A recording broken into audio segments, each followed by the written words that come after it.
नमस्कार दोस्तों, मैं सुनील कुमार आरपी कोचिंग में आपका स्वागत करता हूं। इस दैनिक करंट अफेयर क्लास में हम द हिंदू और पीआईबी के महत्वपूर्ण समाचारों का परीक्षा उपयोगी विश्लेषण करेंगे। यदि आप किसी भी प्रतियोगी परीक्षा की तैयारी कर रहे हैं तो यह क्लास आपके लिए बेहद महत्वपूर्ण है। तो आइए शुरू करते हैं आज के करंट अफेयर। आज की पहली खबर है, सहकारी चीनी मिल। 29 जुलाई 2026 को सहकारिता मंत्रालय ने बताया कि सहकारी चीनी मिलों की दक्षता बढ़ाने के लिए उसका अध्ययन कराया गया।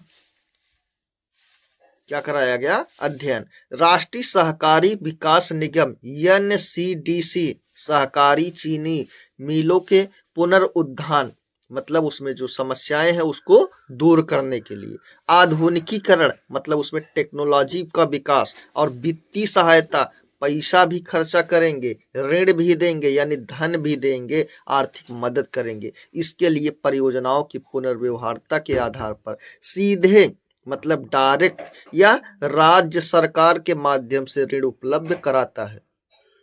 सहकारिता मंत्रालय ने सहकारी चीनी मिलों यानी कि सीएमएस के सुदृढ़ीकरण के लिए एनसीडीसी को सहायता अनुदान योजना शुरू की, जिसके तहत 1000 करोड़ का एक मुक्त अनुदान 2022-23 और 2024-25 में 5,500 करोड़ को 2 किस्तों में दिया गया।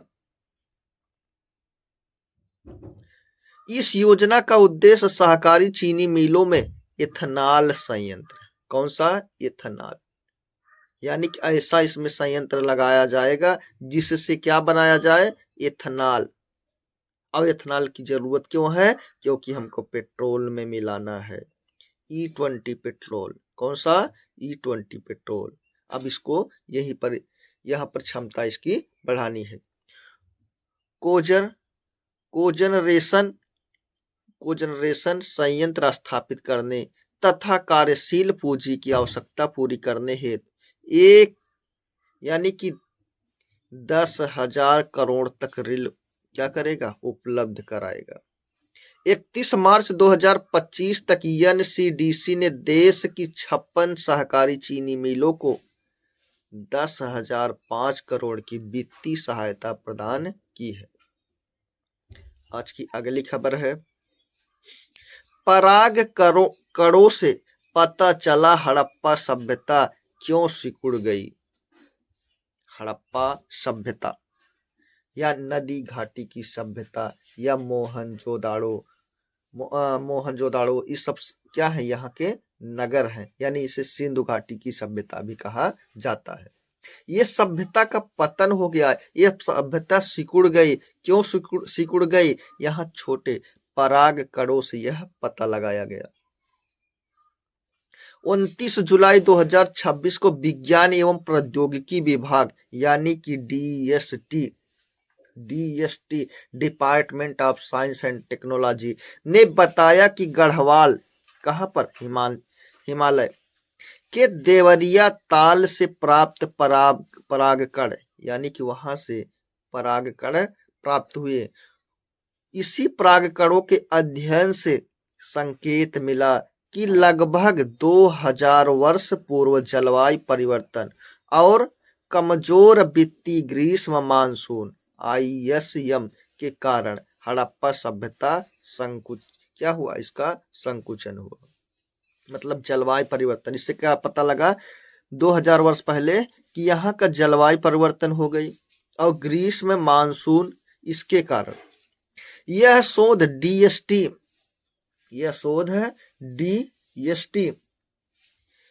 के स्वायत्त संस्थान, नाम क्या है? Birbal Sahni institute of palaeosciences BSIP Lucknow के द्वारा किया गया, जिसमें देवरिया ताल गढ़वाल हिमालय की तलछट का पराग, तलछट का कुछ वहां से कण प्राप्त किया गया। उसी के आधारित यहाँ पर विश्लेषण किया गया। उसी के आधार पर अध्ययन के अनुसार लगभग 5100 से 4000 वर्ष पूर्व भारतीय ग्रीष्म मानसून यानी कि भारत में ग्रीष्म monsoon ISM Indian summer monsoon कमजोर पड़ने से क्या हुआ, कमजोर पड़ने से सिंधु एवं क्या है घग्गर हाकरा नदी क्षेत्र के लोग पूर्वी गंगा के मैदानों की ओर पलायन कर दिया, यानी कि प्रवास कर गए। शोध में 4.2 मतलब लगभग कितना 42,000 वर्ष पूर्व की वैश्विक जलवायु घटना का हड़प्पा सभ्यता के पतन का मुख्य कारण बताया गया। क्या किया गया, मुख्य कारण बताया गया। इस दौरान ITCZ inter tropical conversion zone जैसे यही भूमध्य रेखा है, यहाँ पर ताप क्या होता है, ताप ज्यादा होता है तो दाब कम, दोनों तरफ से जब पवनें यहाँ पर आती हैं, आने के बाद यही ऊपर उठती हैं, इसी को क्या कहते हैं ITCZ यानी कि इंटर ट्रॉपिकल कन्वर्जन जोन।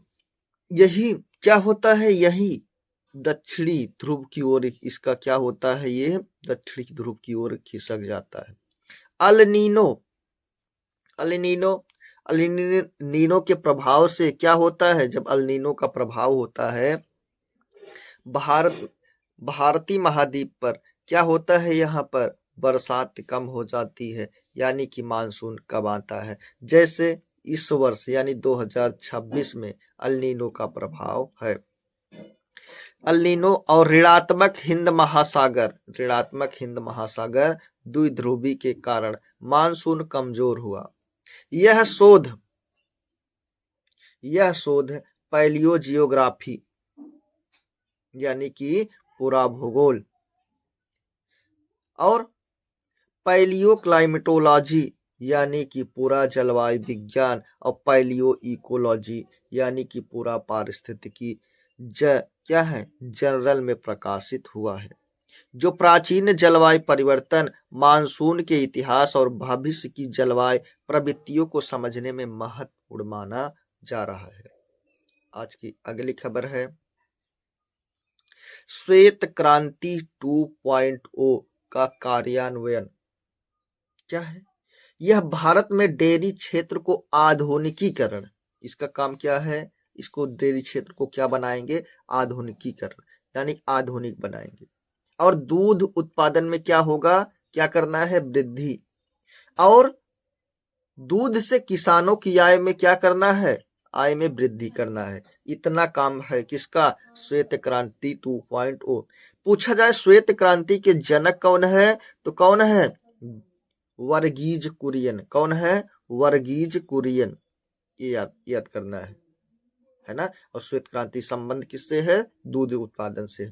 29 जुलाई 2026 को सहकारिता मंत्रालय ने बताया कि श्वेत क्रांति 2.0 की प्रकृति की समीक्षा मासिक राज्य समीक्षा बैठकों, त्रैमासिक राष्ट्रीय सम्मेलनों तथा DAHD department of animal husbandry dairy और NDDB national dairy development board के साथ वार्षिक क्षेत्रीय कार्यशालाओं में भी की जाती है। इस पहल के तहत 75,000 नई दूध सहकारी समितियां DCS डेयरी कारपोरेशन सोसाइटी स्थापित करने तथा 46,422 मौजूद DSC को सशक्त बनाना, इतना यहाँ पर स्थापित करना है, और यहाँ इतना जो है, इतना क्या करना है, यहाँ बनाना है, और इतने को सशक्त बनाना है, मजबूत बनाना है।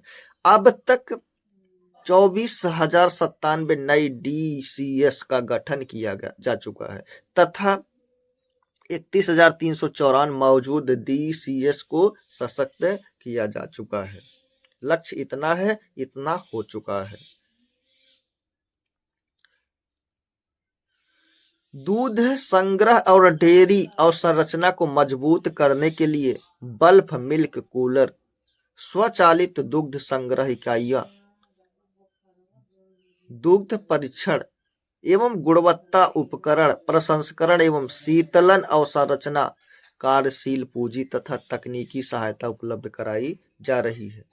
राष्ट्रीय डेयरी विकास कार्यक्रम NPDD national programme for dairy development के संशोधन स्वरूप के माध्यम से राज्यों को इस पहल के लिए वित्तीय सहायता प्रदान की जा रही है। आज की अगली खबर है माइक्रोप्लास्टिक प्रदूषण पर एनसीसीआर अध्ययन, national centre for coastal research. 29 जुलाई 2026 को पृथ्वी विज्ञान मंत्रालय ने बताया कि राष्ट्रीय तटीय अनुसंधान केंद्र तूतुकुड़ी, मन्नार की खाड़ी सहित भारतीय तटों पर माइक्रोप्लास्टिक मतलब इसका आकार 5 यानी 5 एमएम से क्या होना चाहिए, कम, उसको क्या कहेंगे, माइक्रोप्लास्टिक। मेसोप्लास्टिक किसकी बात हो रही है, मेसोप्लास्टिक, इसका आकार 5 एमएम से अधिक और 25 एमएम के बीच में होता है, उसे क्या कहते हैं, मेसोप्लास्टिक। और माइक्रोप्लास्टिक, इसका आकार 25 एमएम से 2.5 सेंटीमीटर तक हो, उसको क्या कहते हैं, माइक्रोप्लास्टिक। एवं समुद्री कचरे को नियमित निगरानी कर रहा है। अध्ययन के अनुसार सिंथेटिक फिलामेंट माइक्रोप्लास्टिक का क्या है, प्रमुख प्रकार है, जबकि नदी का पानी तथा छोड़े खोए या फेंके गए मछली पकड़ने के उपकरण इसके प्रमुख क्या हैं, स्रोत हैं। एनसीसीआर के तटीय स्वच्छता का आकलन करने के लिए क्लीन कोस्ट इंडेक्स CCI विकसित किया गया। इसके अनुसार तूतुकुड़ी तट और मन्नार की खाड़ी को ठीक ठाक स्वच्छ श्रेणी में रखा गया है।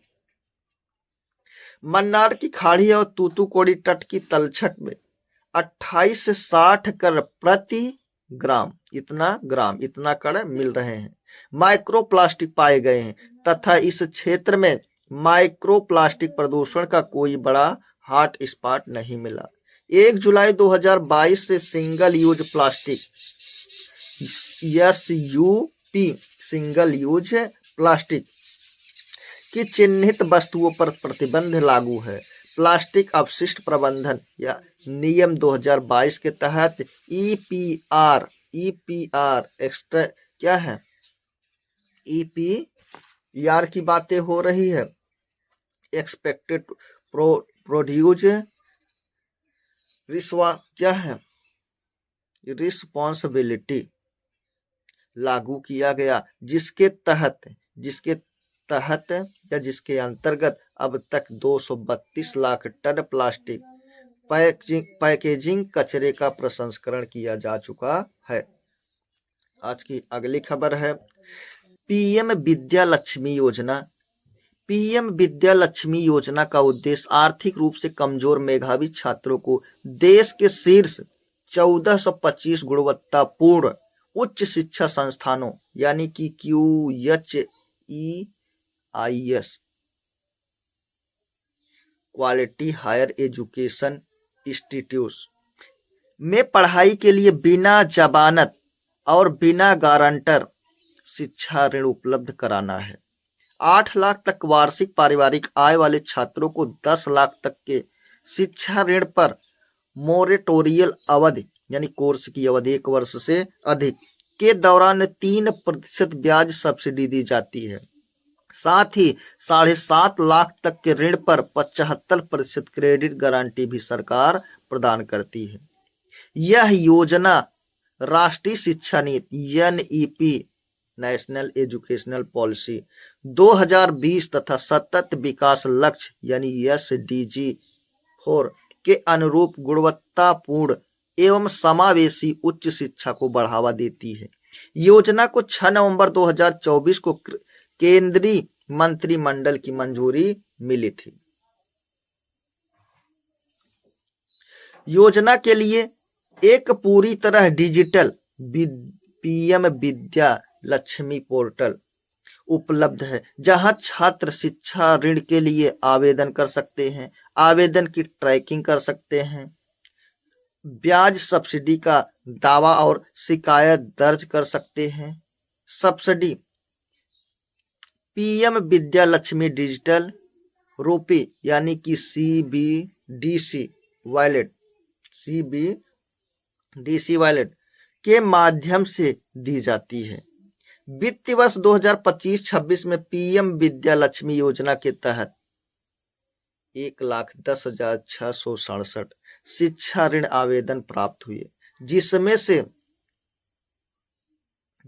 70,852 ऋण स्वीकृत हैं तथा 67,728 ऋण वितरित भी किए जा चुके हैं। दोस्तों, ये क्लास हमारी यहीं पर समाप्त होती है। अगर क्लास पसंद आई हो तो लाइक शेयर सब्सक्राइब करना ना भूलें। आरपी कोचिंग के साथ मैं सुनील कुमार, धन्यवाद।